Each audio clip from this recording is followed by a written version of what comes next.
జనసేన పార్టీకి అమలాపురం నియోజకవర్గ ఇన్ఛార్జ్ శెట్టిబత్తుల రాజబాబు రాజీనామా చేశారు. టీడీపీకి టికెట్ కేటాయించడంపై కొన్ని రోజుల నుంచి రాజబాబు అసంతృప్తితో ఉన్నారు. దీంతో ఆయన ఇవాళ జనసేన పార్టీకి రాజీనామా చేశారు.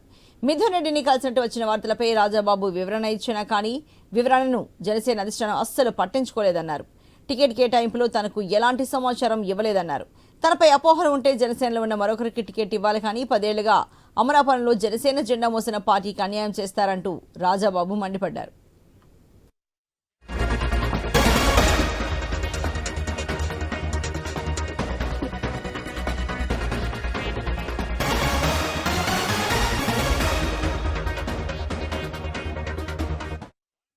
జనసేన పార్టీకి అమలాపురం నియోజకవర్గ ఇన్ఛార్జ్ శెట్టిబత్తుల రాజబాబు రాజీనామా చేశారు. టీడీపీకి టికెట్ కేటాయించడంపై కొన్ని రోజుల నుంచి రాజబాబు అసంతృప్తితో ఉన్నారు.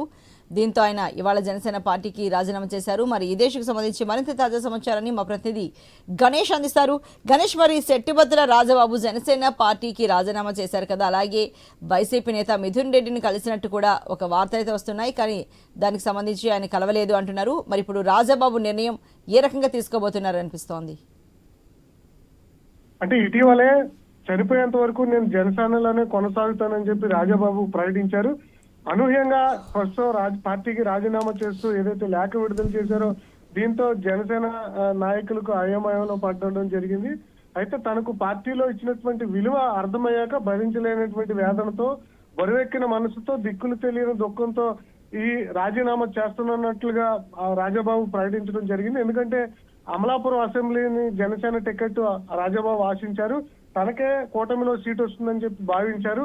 కానీ అనూహ్యంగా గత నెల 15వ తేదీన తెలుగుదేశం పార్టీ అభ్యర్థి ఐతాబత్తుల ఆనందరావుకు ఐవీఆర్ కాల్స్ నిర్వహించడం జరిగింది. దీంతో ఒక్కసారిగా ఆందోళనకు గురైనటువంటి రాజబాబు తనకు పార్టీ టికెట్ వస్తుందా రాలేదన్న అంతర్మతంతో తన అనుచరులతో అమలాపురంలో ఆందోళనకు తెరతీశారు. ఆ తర్వాత మార్చి 18న సోషల్ మీడియాలో మిథున్ రెడ్డి నివాసం నుంచి రాజబాబు బయటకు వస్తున్నటువంటి వీడియో వైరల్ అవడం జరిగింది.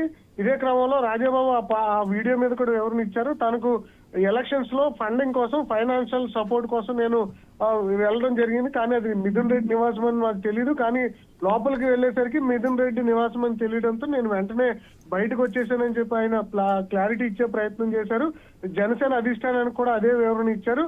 అయితే రాజబాబు ఇచ్చినటువంటి వివరణ మీద జనసేన అధిష్టానం ఎలాంటి సమాచారం రాజబాబుకి ఇవ్వలేదు. దీంతో కొద్ది రోజులుగా వెయిట్ చేస్తున్నటువంటి రాజబాబుకు జనసేన పార్టీ నుంచి ఎలాంటి సమాచారం రాకపోవడంతో ఆయన మనోవేదనకు గురి కావడం జరిగింది. దీంతో 10 ఏళ్లుగా పార్టీని అమలాపురం నియోజకవర్గంలో బ్రతికిస్తూ తన వెనకాల ఉన్నటువంటి వేలాది మంది కార్యకర్తలకు, వీర మహిళలకు క్షమాపణలు చెప్తూ తాను పార్టీ కార్యకర్తలు ఏవైతే మేలు కోరుకుంటున్నారో దానికి అనుగుణంగా పనిచేస్తాను, అమలాపురం నియోజకవర్గ అభివృద్ధి మా లక్ష్యం. ఒకవేళ ఏమైనా అపోహలు, అసంతృప్తి లేదా మిథున్ రెడ్డిని కలిసినట్టు అపోహలు ఉంటే తనకు టికెట్ ఇవ్వకపోయినా పర్లేదు, కానీ జనసేనలో మరొక నేత ఎవరొకరు ఉన్నారు, వారికి టికెట్ ఇచ్చి ఉంటే బాగుండేది. కానీ తెలుగుదేశం పార్టీకి టికెట్ కేటాయించడాన్ని అయితే రాజబాబు ఖండించడం జరిగింది. ఇదే కారణం చూపిస్తూ రాజబాబు జనసేన పార్టీకి రిజైన్ చేశారు. అయితే మనం చూసాం ఇప్పటికే ముమ్మడివారం నియోజకవర్గం పితాని బాలకృష్ణ కూడా తెలుగుదేశం పార్టీకి టికెట్ కేటాయించడంతో ముమ్మడివారం నియోజకవర్గం ఇన్ఛార్జ్ కూడా అక్కడ రిజైన్ చేయడం జరిగింది. ఈ విధంగా టికెట్ రానటువంటి జనసేన నేతలంతా కూడా అసంతృప్తికి పలు నియోజకవర్గాల్లో లోనవుతూ రిజైన్ చేసినటువంటి సందర్భం. అమలాపురంలో కూడా రాజబాబు ఇదే పరిస్థితుల్లో ప్రస్తుతం జనసేన పార్టీకి రిజైన్ చేశారు. ఈ ఎన్నికల్లోనైనా స్వతంత్ర అభ్యర్థిగా బరిలో తీరుస్తారా, లేదంటే కాంగ్రెస్ పార్టీలో ఏదైనా చేరి మరొక పార్టీ నుంచైనా పోటీ చేస్తారనే సందేహాలు అయితే కలుగుతున్నాయి. Archana. Right, thank you very much Ganesh.